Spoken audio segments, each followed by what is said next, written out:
السلام عليكم سو dhawaada asxaabay maanta barnaamijkeena waxa ku saabsan yahay jamhuuriyadda Yemen wax ka ogow jamhuuriyadda Yemen waa dawlad dhaca koonfurka jasiiradaha Carabta galbeedka Aasiya baaxaddu 550 kilomitir square ayuu ku fadhiyaa waddanka Yemen tirada dadka ku nool dalka Yemen ayaa wax lagu qiyaasay 6,678 qof kadib tirakoobkii lagu sameeyay 2015 dhanka waqooyi waxay xuduud la leedahay boqortooyada Sacuudiga dhanka bari waxay xuduud la leedahay sultanada Cumaan koonfurta waxa ka xiga badda Carabta galbeedna badda cas dalka Yemen waxa uu leeyahay 200 jasiiradood ay ugu weyn tahay jasiiradda Socotra iyo Xaniish dastuurka dalka Yemen waxa uu si cad u sheegay in dalka Yemen uu yahay dal dimuqraadi ah oo looga ogol yahay asxaab siyaasadeed iyo shariicada islaamku tahay tiirka ugu weyn ee sharci dejinta dalka Yemen waxay ka tirsan tahay jaamacadda Carabta qaramada midoobay ururka iskaashiga dalka islaamka iyo ururka iskaashiga ganacsiga ee caalamka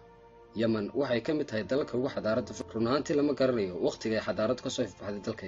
Yemen waa goobta ay ku taalay boqortooyadii Saba ee Quraan Kariimka lagu sheegay boqortooyinkii ugu muhiimsanaa soo maray Yemen waxa ka mid ah boqortooyadii Saba boqortooyadii Maciin boqortooyadii Xadramawt boqortooyadii Ximyar haddii aynu dib u jaleecno taariikhda dalka Yemen qaybtiisa koonfureed waxa gumaystay dawladda Britain qaybta waqooyina waxa ka taagnay dawlad Carabeed oo Yemen 1967 ayaa la siiyay koonfurta Yemen 22 May 1990 ayaa labada qaybood ee Yemen midoobeen kuna dhawaaqeen hal dawlad oo midaysan oo Yemen dhaqaalaha dalka Yemen wuxuu ku tiirsan yahay shidaalka iyo beeraha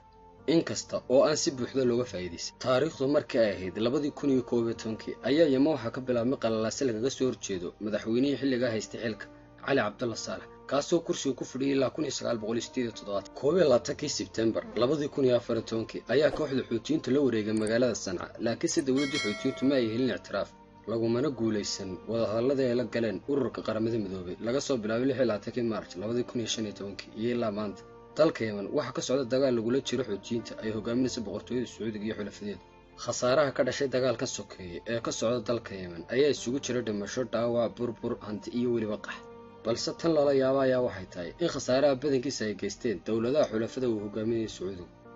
daawada maanta barnaamijkeena halka inoogu joogo waxaanu ku saabsanaa dalka Yemen daawada video waa dadka like saar dad nagu cusubtana subscribe saar oo nagu soo booqsalaam